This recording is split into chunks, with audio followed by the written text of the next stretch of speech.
Linggo ng gabi sa programang Kapuso Mo Jessica Soho ay maging sensitibo sa mga bibitawan nating komento dahil ang leader ng di umano'y kulto sa Surigao del Norte sangkot daw sa pangahalay at kung ano-ano pa mga ginagawa tulad na lamang ng pang-aabuso at sapilitang pagpapakasal ng mga menor de edad.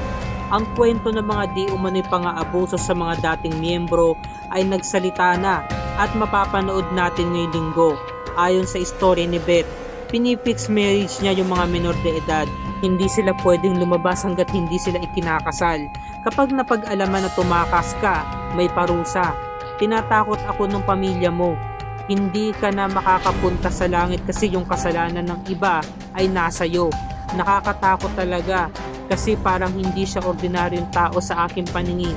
Siya raw kasi ang Diyos. At heto pa ang sinabi ni Gemma. Sinabi sa amin na walang mapupunta sa langit kapag may trabaho ka at kapag may pera kang hinahawakan.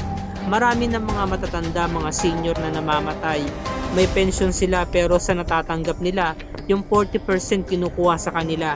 Hindi na napagamot. Pinagbawalan po kasi sila ni Senior Aguila na dalhin sa ospital. Kahit gaano kaganda yung lungsod namin, sa likod nito meron palang nangyayaring ganito.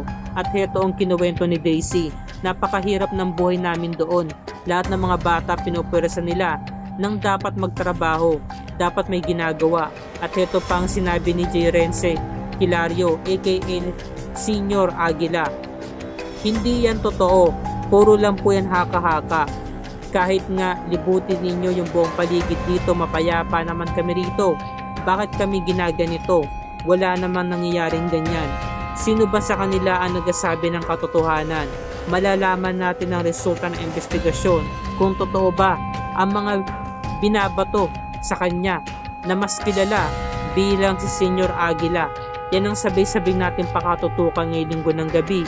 Dito lamang yan sa Kapuso Mo Jessica Soho.